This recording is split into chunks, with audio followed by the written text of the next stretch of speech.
খেয়াল করেন একটা বিষয়, আওয়ামী লীগ বা শেখ হাসিনা একটা ভুল পাল্টিয়েছেন বেগম খালেদা জিয়ার মৃত্যুর পর। যেই কথাগুলো লিখেছেন এটা অকল্পনীয়, চিন্তাই করা যায় না। আসলে কি বেকায়দায় আছেন বলে কি লিখলেন, নাকি সত্যি সত্যি লিখলেন? একটু বিশ্লেষণ করি। শেখ হাসিনা কি বলেছেন? বলেছেন বাংলাদেশের প্রথম নারী প্রধানমন্ত্রী হিসেবে, প্রথম নারী প্রধানমন্ত্রী হিসেবে, নারী প্রধানমন্ত্রী হিসেবে প্রথমে, তার মানে একটা স্বীকৃতি দিলেন।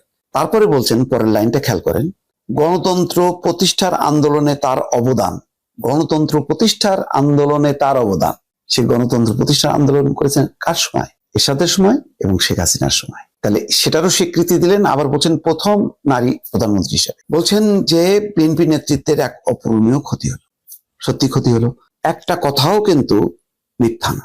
আবার দেখেন তার কথা রেশ ধরে সজীব ওয়াজেদ জয় তিনিও কি বলছেন। ধরা হয় যে তিনি হয়তো উত্তরসূরি হবেন শেখ হাসিনার যদি বিদায় নেন পৃথিবী থেকে।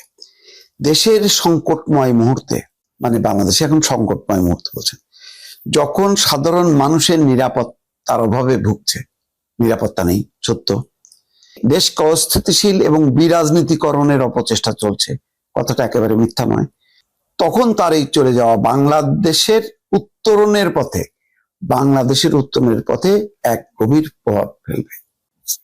চিন্তা করা যায় এই দুজনকে, মনে করেন শেখ হাসিনা ক্ষমতায় আর সজীব ওয়াজেদ জয়ও ওই তথ্য উপদেষ্টা নাকি বলে সেই পদে আছেন। সেই সময় মনে করেন এই বেগম খালেদা জিয়ার বিদায় যদি হতো, এই শব্দগুলি কি ওরা লিখতেন কিনা? তারা লিখতেন? আমার সন্দেহ হয়, কিন্তু লিখেছেন। যখন লিখেছেন আমরা এটাকেই ধরে যদি বিশ্লেষণ করি, তাহলে দুইটা জিনিস পাবো। একটা হলো যে বিএনপির মন গলানোর চেষ্টা, এটা কৌশল, কৌশল বলবেন নাকি অপকৌশল বা চালাকি বলতে পারেন, কিন্তু বলে তো ফেলেছেন, মুখ দিয়ে তো ফেলছেন, এবং কোনোটাই তো অস্বীকার করা যায় না। তাহলে এই কৌশল হলো যে একটা, ধরি আমরা যে এটা যেহেতু মারা গেছেন, যেহেতু অনেক দায় আছে, বিএনপি দোষারোপ করবে, বিরোধীরা দোষারোপ করবে। কালকে আসিফ নজরুলও বলেছেন যে বেগম খালেদা জিয়ার এই মৃত্যুর পেছনে শেখ হাসিনার দায় আছে। তো সুতরাং দায় মুক্ত হওয়া চেষ্টা, ভার মুক্ত হওয়ার চেষ্টা, প্রতিপক্ষকে, চির প্রতিদ্বন্দ্বী যিনি ছিলেন তিনি না থাকলেও তার পুত্ররা আছেন, সেই রাজনীতি তো তারাই ক্যারি করবেন, তাদের সহানুভূতি পাওয়া, তাদের মন গলানো, এটা হতে পারে।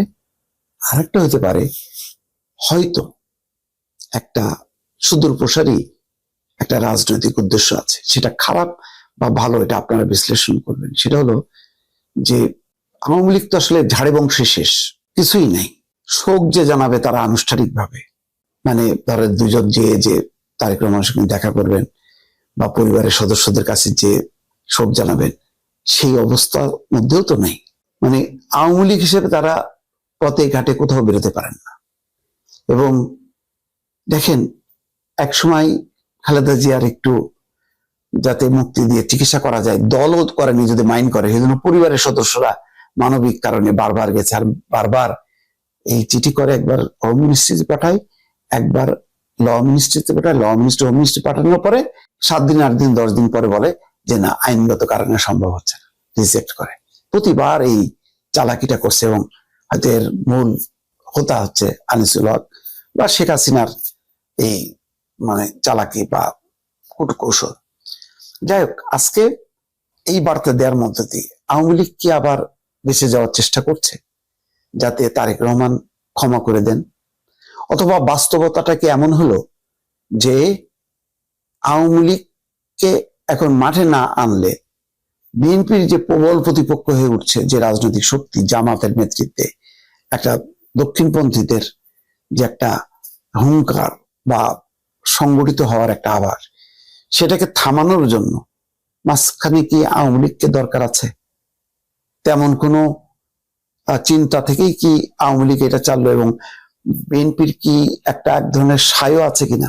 কারণ আগে রাজনীতির মাঠে ছিল বিএনপি জামাত, বিএনপি নেতৃত্বে এই ধর্মীয় রাজনৈতিক দলগুলো ছিল, কিন্তু প্রভাব ছিল বিএনপির, যদিও আস্তে আস্তে খেয়ে ফেলতেছিল বিএনপিকে জামাত। কিন্তু এখন তো একেবারে তারাই মূল প্রতিদ্বন্দ্বী হয়েছে। এটা তো বিএনপির জন্য অস্বস্তিকর। সেই কারণে কি একটা এই বেগম খালেদা জিয়ার মৃত্যুর মধ্য দিয়ে আওয়ামী লীগের কি রাজনীতিতে প্রবর্তন করার একটা সুযোগ হইল কিনা, আমি দর্শক এটা ভাবছি।